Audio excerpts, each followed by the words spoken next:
Hey, I'd like to welcome you to another episode of Mission Matters. My name is Adam Torres, and if you'd like to apply to be a guest in the show, just head on over to missionmatters.com and click on Be Our Guest to apply. All right, so today I have Dr. Tina Koopersmith on the line. She's founder over at Dr. Tina Plays. She's a podcast host of Your Healing Playground, and I'm proud to announce she's a best-selling author in a book that she just now released, which we're going to be talking about today, called Your Healing Playground: How Play, Pleasure, and Connection Unlock Your Body's Power to Heal. Tina, good to talk to you again. I know and you're also a returning guest. Man, your intro's getting longer and longer. Welcome back, Tina. Thanks. Well, kind of like yours, Adam, it just keeps getting bigger and bigger. The more you do, I was going to say pretty soon by the time I'm done with the intro, I'm going to be like, and that's all for today's episode. No. Oh, well, we got a lot to catch up on here today. You got a podcast that you launched. You got the book, of course, and then Dr. Tina Plays as a platform overall. Let's start with the platform overall, because I find this really interesting, and then we'll kind of work our way through some of the content you're putting out. But Dr. Tina Plays, maybe start with just the vision for the organization overall. Well, the vision really, ironically, as a physician for years and years, I'm realizing that my job should be to not be needed, right? Mm-hmm. So what I've seen instead, after being in this business for, over 30 years, almost 40 if you count medical school, is we're getting sicker as a civilization, as a country, way more chronic illness, way more cancer, premature illness, younger and younger people, way more infertility. I'm an infertility specialist, so I'm a gynecologist, I'm a women's health advocate, and I just see us getting sicker as a nation, even as Western medicine gets more and more technological, amazing breakthroughs, right? But the answer shouldn't be that we need more repair. The answer should be that we shouldn't be getting this sick, right? And it's not to throw Western medicine under the bus. And I see more and more and more infertility. And the people in my industry literally are saying they're starting to put robots in the IVF lab because we won't have enough manpower for all the people who need IVF. Wow. That means we're going extinct, Adam. Right? And IVF, I joke, not joke, is like cattle farming for AI. Like we're building the cattle farm so that AI can farm us, right?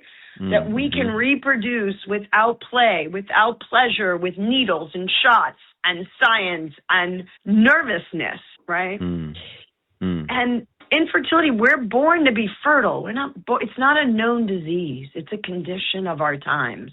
Now, it's always been with us. IVF is ingenious. It was designed for people who got STIs and had their tubes blocked and surgery didn't work. And it's expanded because it's like Field of Dreams. Build it, they will come. All of a sudden now we're telling every 13-year-old girl, be careful, you may want to freeze your eggs at 23 because you may have infertility. And how can we stop the train as it's going really fast? And we have to stop it by breathing and playing and celebrating life and connecting. And so that's where I'm at. Love it. Before we get into the book, I do want to give a plug for your podcast. So Your Healing Playground, for those that are listening, I want my listeners to go check it out. What can they expect? Well, I picked those words because everyone has a unique journey. It is not, we shouldn't be trying to conform to the norm. We need to recognize our uniqueness and the N of one in our personal medical, personal life, personal journey. So everybody's healing is unique. And then healing, we need to start expanding our definition of who heals and how we heal. We're mind, we're body, we're heart, we're spirit. We get sick in any one of those areas and it's going to roll over into our bodies. And if we get hurt in our bodies, it's going to roll over and affect our thoughts and our emotions and our neurotransmitters and our spirit, right? Can we trust that we're going to get better? So there's so much more healing than Western medicine. And I'm an integrative physician. I'm not a either or. I hate the word alternative. If your mother gives you chicken soup and hugs, she's healing you. If your grandmother stares in your eyes and gives you unconditional love, because that's what grandmas are for, that heals you, right? And the breakdown of, living in nuclear families and not communities and there's just so much that leads to the breakdown of why chronic illness is so rampant nowadays. So healing happens in connection, and there's lots of ways to heal. And if you want to go to an acupuncturist, great. If you want to go have surgery, medicine, herbs, food, exercise, yoga, like it's a palette of colors. Do you like impressionists or like the modern art? Like it's all art, right? And art is healing. So healing, so many different ways to heal. And then playground. We heal through play. And what I really mean by that, we have two nervous systems: fight, flight, freeze, or please, rest, digest, relax, and reproduce. And my friends, our bodies are meant to heal. We have so much healing built in, but the only way we access it if we get out of fight, flight, freeze, or please. And even the word nervous system, I want to change the word. It's a transformation system. All the energy, all the life, thought, sound, touch, taste, like life is always hitting you as energy frequencies. And then you express to the world. You live your life. But between the input and the output, your body and your nervous system is transforming energy from light into what you see, from what you hear to what you express. And all of that, it's transformational because it's not real, because your reality is different than mine, because our minds delete, distort, distract. Like our minds are filtering through our experiences, what's landing in our body. So you're listening to this, I'm listening to this, and your listeners are listening to this. And if you put us all in a room, we'd all remember a different sentence. That's true. Right? What was real? How many people see a car accident and it's like, oh no, this time, right? And then your memory changes it. So a week later, you saw it differently. And Tina, I'm curious on your podcast, what's the format? Are you doing monologues or are you interviewing people, or are you what's the format? Because I haven't heard it yet. I haven't heard it. So I do it both ways because you know me, you've met me before. I have a lot to say. And that's why I was like, are you monologuing it or are you interviewing? What are you doing? So I am a vessel of wisdom and learning and education. And all I want to do is fire hose it to the world. I want to share it. I don't want to hold it. It's too much for me to hold. And also, I am not the expert in how you heal. So many people know how to heal, and they've done it better than me. So I alternate, and I typically do a week where I talk on a topic, and then I interview someone, and I have another, and it gives me ideas. It keeps me fresh. I learn from other people, physicians, patients. I have a lot of people on that have had to heal themselves, go through cancer, go through trauma. And how do they do it? And correct me if I'm wrong on this one, Tina. So, and this was also the inspiration / maybe it provided some of the source material for the book too, right? I think that's a good transition. The book is, my publisher is, I love it. It's podcast to bookshelf, Same thing. Some people love podcasts. They want to listen, right? And some people want to read it in a book.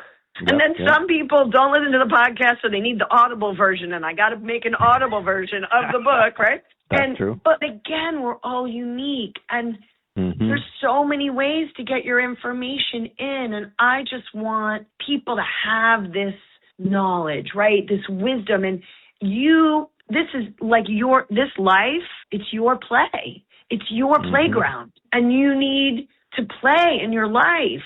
And you need boundaries, which is your own consent of what you let into your life. And that goes for who touches your body, but also what you listen to. Do you listen to the news? Do you listen to, like happy music, Baroque music, right? All of this stuff, right? So I just want enough people to understand when you learn how you play, when you learn how you light up, you can recharge, rejuvenate, resource yourself. Like a car needs service, so do you. Your computer needs to charge at night, so do you. So when you know how to recharge your body, and you do that by putting energy in and not draining your energy out. That's awesome. Well, I know there's many things, by the way, but if there was one central theme that you hope your readers walked away from after checking out this book, what would it be? That they are the designers of their life. Even the worst, most awful thing that could ever happen to you is a chance that the universe somehow gifting you a horrible event so you transform, evolve, and become a bigger, better, more humane version of yourself, that you onion skin and peel off the layers. And again, I joke with my clients, right, in the office, nobody ever would wish infertility on a person. It's horrible. Right. And if literally when you look at nature, so I'm a scientist, right? I'm a woo-woo witchy doctor, but I'm a scientist. And our caca, right, animals' caca, is fertilizer for plants. That's how nature made it. And then the plants grow, and we take their babies, their fruit, their roots, their branches, their trees, and we and the animals eat that. And they feed us, and then we feed them. And it's this interconnected, but literally caca is fertilizer, okay?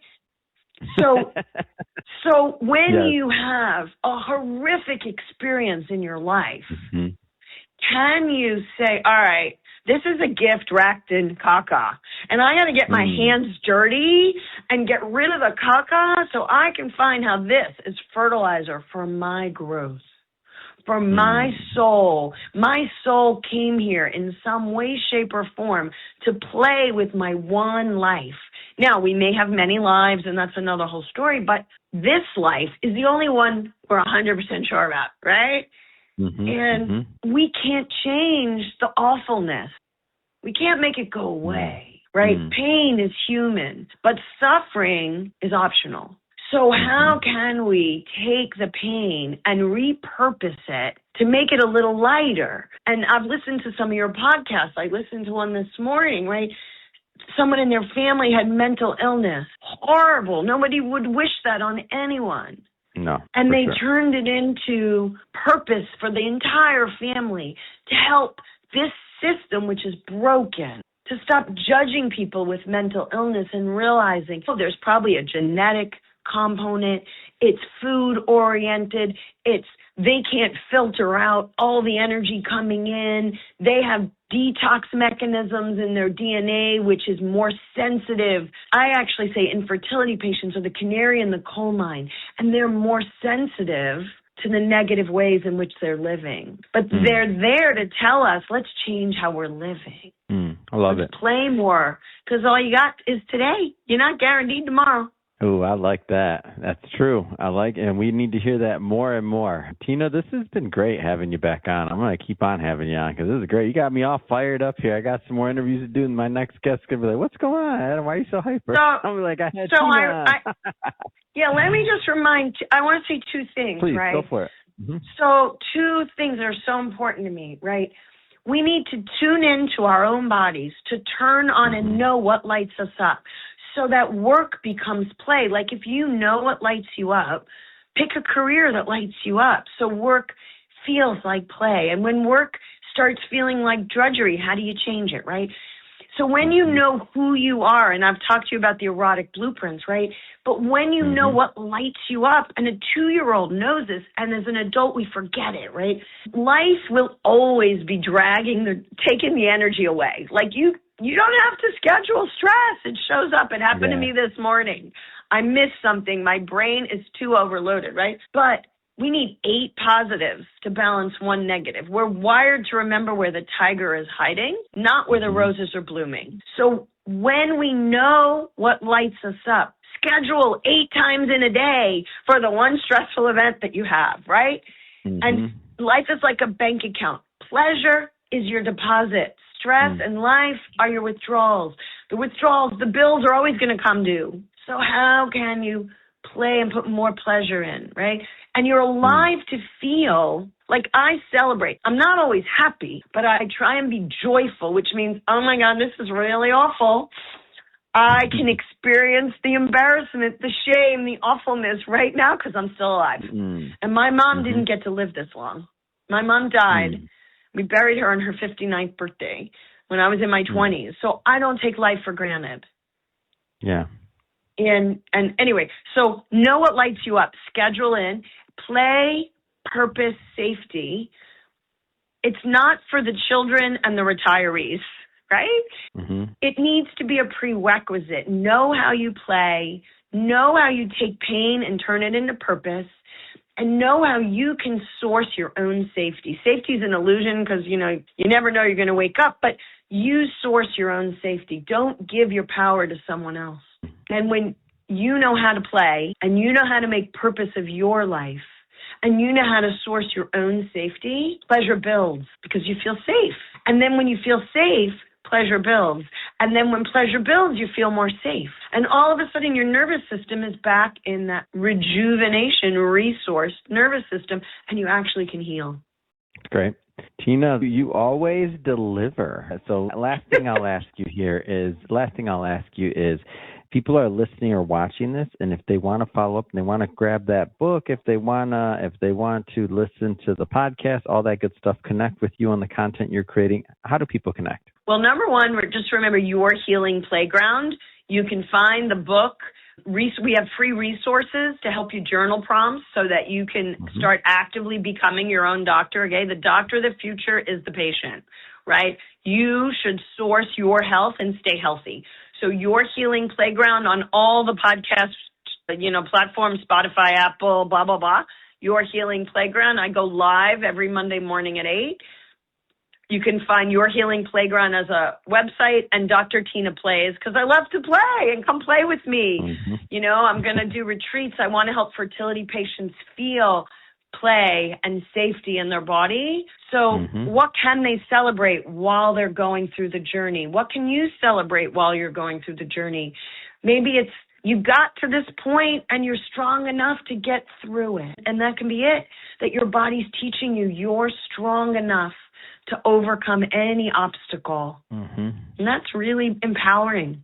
You're so much stronger than the world gives you credit for. So play with your life. I love it.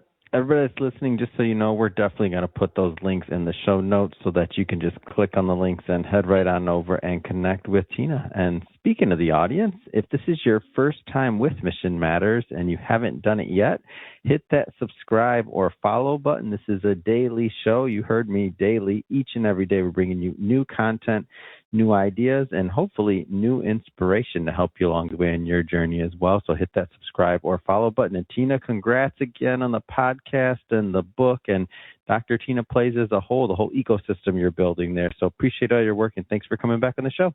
And thanks. You know what, Adam? I want to just remind you that when you started talking about doing podcasts, you lit up. And it was that light when you went from investment banking to no, I like speaking and connecting and bringing people together and making mission matters and making matters matter. Like you found your light and you're living it. And it's keeping you playful and joyful. And so you're an inspiration to many by living what I'm preaching.